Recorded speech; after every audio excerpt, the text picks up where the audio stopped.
Hello बच्चों, आज हम पढ़ेंगे पाठ 13 है हमारा दलाई लामा के उद्गार। ठीक है, तो ये जो पाठ है ये उनके एक भाषण का एक अंश है, उनके भाषण में से लिया गया है। और ये भाषण उन्होंने कब दिया था? जब उनको नोबेल मिला था। तो यहाँ मैं नोबेल के बारे में आपको थोड़ा सा बताती हूँ, जो नोबेल पुरस्कार होता है उसके बारे में। तो बच्चों, जो नोबेल पुरस्कार होता है वो दुनिया का सर्वश्रेष्ठ सर्वोच्चतम पुरस्कार, सबसे बड़ा पुरस्कार माना जाता है नोबेल। ठीक है, और ये अंतर्राष्ट्रीय स्तर पर दिया जाता है। पूरी दुनिया में से लोगों को छांटकर चुना जाता है इस पुरस्कार को देने के लिए। ठीक है, तो हमारे भी कई भारतीयों को ये पुरस्कार मिल चुका है। सबसे पहले जैसे रविंद्रनाथ टैगोर थे, ठीक है, उनको गीतांजलि के लिए मिला था। तो यहाँ हम इसी को ही पढ़ेंगे कि उन्होंने क्या भाषण दिया था। प्रस्तुत पाठ दलाई लामा के नोबेल पुरस्कार धारण करने उपरांत दिए गए भाषण का अंश है। ठीक है, दलाई लामा को शांति के लिए दुनिया का सर्वोत्तम पुरस्कार नोबेल दिया गया।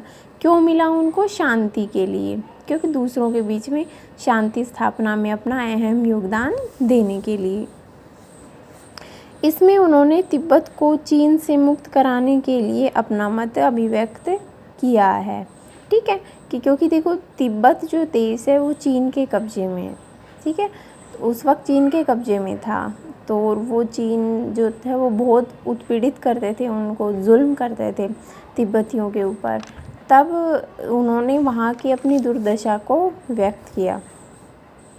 इसमें उन्होंने भारत की वसुधैव कुटुंबकम का मतलब क्या होगा कि जितना ये पूरा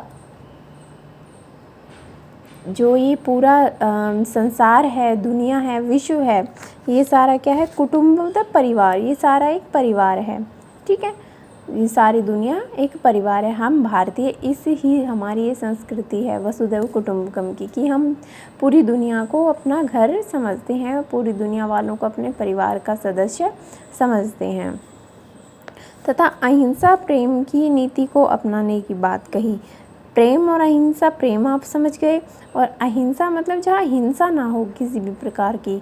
ठीक है, तो ऐसी ही उन्होंने नीति अपनाने की बात कही है। उन्होंने अपना प्रेरणा स्रोत गांधी जी को माना है। उनकी प्रेरणा कौन है? गांधी जी हैं।